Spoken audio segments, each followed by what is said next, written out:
നമസ്കാരം. Raf talk ഫുട്ബോളിലേക്ക് അവർക്കും സ്വാഗതം.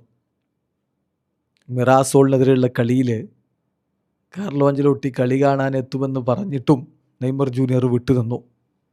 പക്ഷേ ഇന്ന് കൊറിന്ത്യൻസിനെതിരെ ക്ലാസിക് പോരാട്ടമാണ്.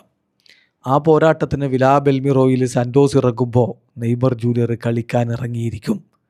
കളി കാണാൻ ആഞ്ചലോട്ടിയുടെ സ്റ്റാഫ് ഗോൾ കീപ്പിംഗ് സ്റ്റാഫായിട്ടുള്ള ടഫഡേൽ, ബ്രസീലിയൻ ഇതിഹാസം ടഫഡേൽ, കൂടാതെ ആഞ്ചലോട്ടിയുടെ മറ്റ് 3 സ്റ്റാഫുമാരും എത്തുന്നുണ്ട്.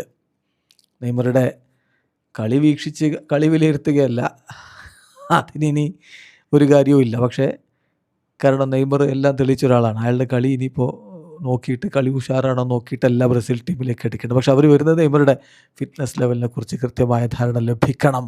അതിന് തന്നെയാണ് ബ്രസീലിയൻ ടീമിൻ്റെ അധികൃതർ ഇന്ന് എത്തുന്നത്. അവർ സാന്റോസ് വേഴ്സസ് കൊറിന്ത്യൻസ് മത്സരം വീക്ഷിക്കും. Neymar junior സജ്ജനാണ്. ആ കാര്യം അദ്ദേഹം സോഷ്യൽ മീഡിയ പ്ലാറ്റ്ഫോമുകളിലൂടെയൊക്കെ പ്രഖ്യാപിച്ചു കഴിഞ്ഞു. സാന്റോസ് അദ്ദേഹത്തെ സ്ക്വാഡിൽ ഉൾപ്പെടുത്തി കഴിഞ്ഞു. അദ്ദേഹം സോഷ്യൽ മീഡിയയിൽ വെക്കുന്നു തൻ്റെ ശരീരഭാഗത്ത് എഴുതി വച്ചിരിക്കുന്നത്. അതിങ്ങനെയാണ്: ആളുകൾ മനസ്സിലാക്കുന്നില്ല ഞാൻ എത്രത്തോളം വിജയത്തോട് ഒബ്സസ്ഡ് ആണ് എന്ന്. ആ വിജയം നേടുക, ബ്രസീലിയൻ ദേശീയ ടീമിൽ ഇടം പിടിക്കുക, അത് മാത്രമാണ് ഇപ്പോൾ നെയ്മർ ജൂനിയറുടെ ലക്ഷ്യം. അതിനുവേണ്ടി ഇന്ന് രാത്രി ഇന്ത്യൻ സമയം 12:30 അദ്ദേഹം കളിക്കാൻ ഇറങ്ങുന്നു. നാളെയല്ലേ കാർലോ ആഞ്ചലോട്ടി ബ്രസീൽ ടീമിനെ പ്രഖ്യാപിക്കുന്നത്? ഈ മാർച്ച് മാസത്തിലെ ബ്രസീലിൻ്റെ ഇൻ്റർനാഷണൽ മത്സരങ്ങൾ 2 വമ്പൻ ടീമുകളോടാണ്.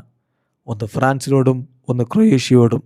ആ മത്സരങ്ങൾക്കുള്ള ബ്രസീൽ സ്ക്വാഡിനെ പ്രഖ്യാപിക്കുമ്പോൾ അതിൽ നെയ്മർ ഉണ്ടാകുമോ എന്നുള്ളതാണ് ഇനി കണ്ടറിയേണ്ടത്. അത് ലക്ഷ്യം വെച്ചുകൊണ്ട് തന്നെയാണ് നെയ്മർ ഇപ്പോൾ സജ്ജനായി ഇറങ്ങുന്നത്.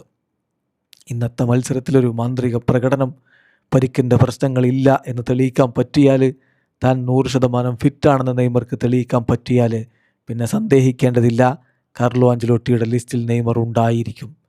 ആഞ്ചലോട്ടിയുടെ പ്രിലിമിനറി ലിസ്റ്റിൽ എന്തായാലും നെയ്മർ ഉണ്ട്.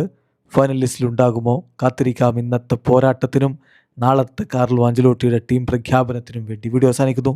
ഫുട്ബോൾ ലോകത്തെ കൂടുതൽ വിശേഷങ്ങളുമായി റാഫ് ടോക്സിൽ എത്താം.